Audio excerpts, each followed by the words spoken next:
No way that GST will ever be part of our policy. Never ever. Never ever, it's dead. No cuts to education, no cuts to health. Medicare will never ever be privatised.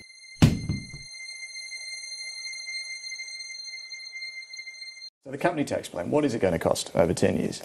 Well, the Treasury has not identified the dollar cost of that particular item. The cost of these measures to 2026-27 is $48.2 billion in cash terms. When did Treasury first arrive at the $48.2 billion cost? Senator, it would have been some weeks before the budget. The Treasury has not identified the dollar cost of that particular item. We are approaching an election and there'll be a very clear choice. Who do you trust? In what looks and sounds like a campaign. Our grandson Jack is about the same age. The Prime Minister's watching the calendar. A very important date approaches. That's March 18, when parents lose childcare payments if their children aren't immunised. No jab, no pup. Prior to entering politics, he worked as a journalist, lawyer, and venture capitalist. In 1993, he became the chairman of the Australian Republican Movement, a position he held until 2000. Briefly a minister in the Howard government, Turnbull was elected leader of the Liberal Party in September 2008, becoming the leader of the opposition. In November 2009, he ordered the Liberal Party to support the Carbon Pollution Reduction Scheme, which essentially is a way for the government to further tax energy. Mr. Turnbull, who last made it on the BRW rich list in 2010 with a fortune of $186 million, is the most prominent Australian investor in the Morgan Stanley Real Estate Fund VI. Regardless of the warnings, numerous global and domestic property management businesses are lining up by the Morgan Stanley Fund's assets. They include CBUS Property and Chinese group Fosun, among other international private equity groups. He was an investment banker and chairman of Goldman Sachs Australia. Here is an interesting quote. The free trade agreements that have been negotiated represent some of the key foundations of our future prosperity. And another, Australia is a good friend of Israel, the Middle East's only democracy. We have been resolute in supporting Israel's right to take the necessary steps to defend itself from terror. In short, he is another puppet, like those before him. We are anonymous. We are legion. We do not forgive. We do not forget. Expect us. Mr. Turnbull has to explain to the victims of financial frauds, to the victims of poor banking culture, why he is so desperate not to expose the truth in banking. What levels the playing field for consumers and customers with the big banks of Australia is the truth. The best way to get to the truth about the extent of widespread problems in the banking industry is to have a royal commission. Australia needs a royal commission because nothing else has seemed to work to change the culture of banking, and there are tens of thousands of Australians on an annual basis being ripped off. From offsetting an investment loss against their personal income unless it is in new residential property. There are countries overseas that have far less generous negative gearing policies than Australia. Their economies still tick over, their stock markets still grow, businesses still open up. Let me finish. So that means, under the guise of housing affordability, you would not be able to not only buy an existing flat or a house and negative gear it against your personal income, you couldn't buy a shop. You couldn't buy a warehouse. You couldn't buy an office suite. What's that got to do with housing affordability? You couldn't buy a portfolio of shares in public companies. What's that got to do with housing affordability?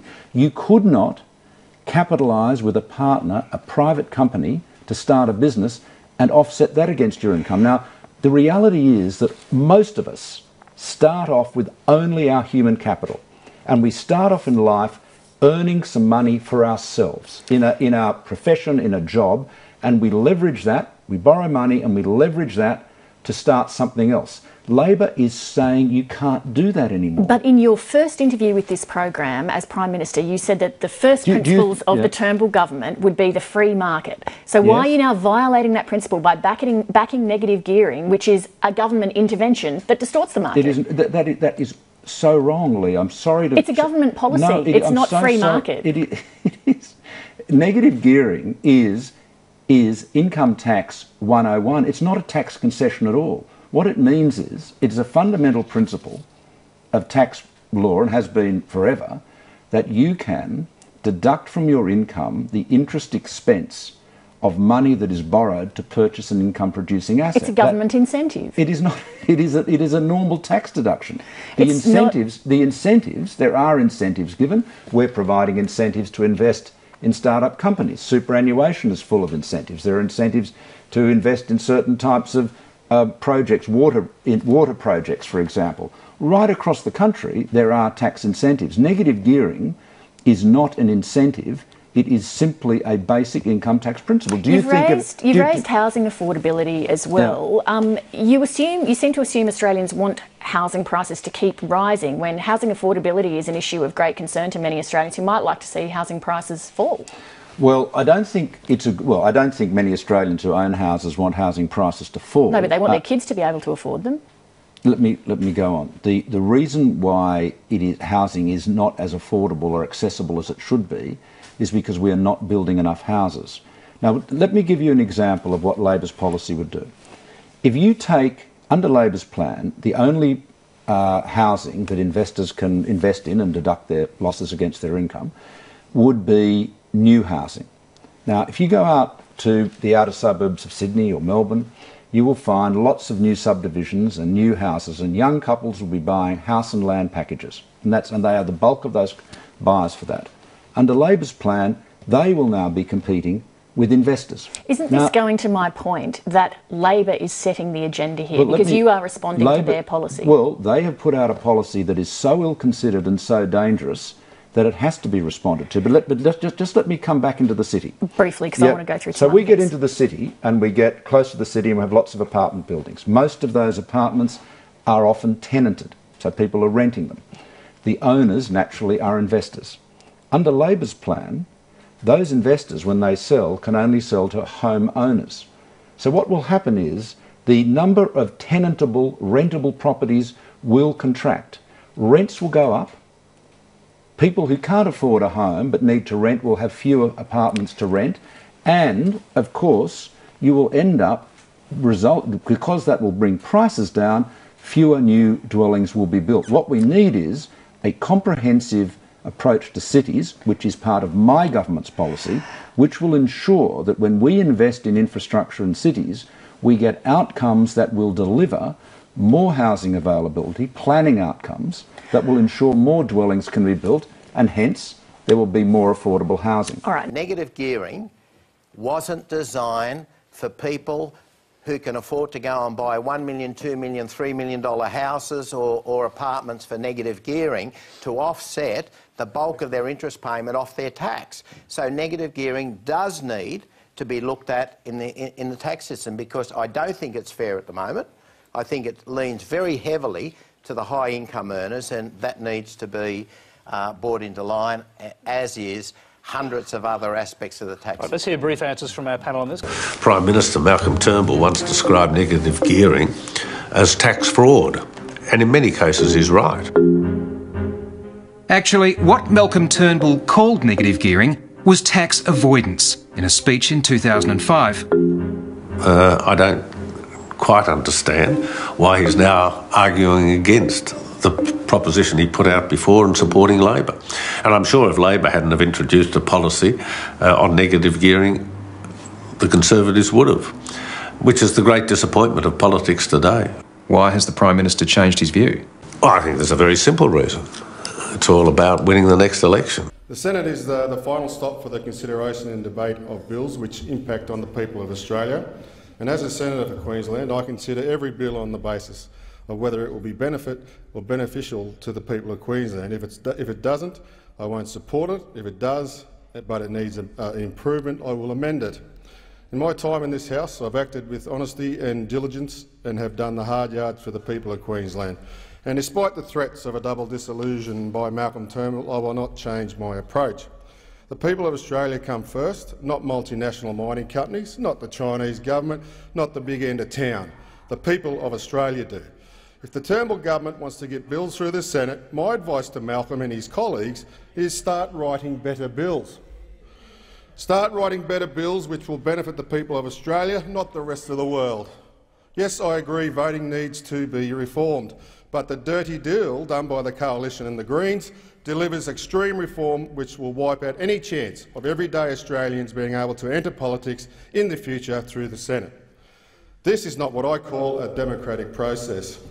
This delivers a system whereby only the rich will be able to enter politics by buying their way in through advertising and publicity.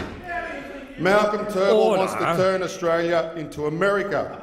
Oh, I see the bully and the pac-man are back. Waka waka waka! This delivers a system whereby the rich will be able to enter politics by buying their way through advertising and publicity. Malcolm Turnbull wants to turn Australia into America, heaven forbid. He wants to deregulate higher education, he wants to privatise Medicare, and now he wants to reduce access to politics to the wealthy. Everyday Australians are going to miss out in this dirty deal. Once the new voting reforms have been rammed through the Senate, the Turnbull government will then go to a double disillusion, because they are scared, if they wait, that they may lose too many seats due to their waning popularity. Thank you, Mr Speaker. My questions to the Prime Minister. Yesterday the Prime Minister said he was totally committed to Medicare. But this morning it was revealed in Senate Estimates Committee that the Prime Minister has established a 20-person task force at a cost of $5 million to taxpayers to oversee his radical plan to privatise Medicare. Now, this move is hardly a secret, Mr Speaker.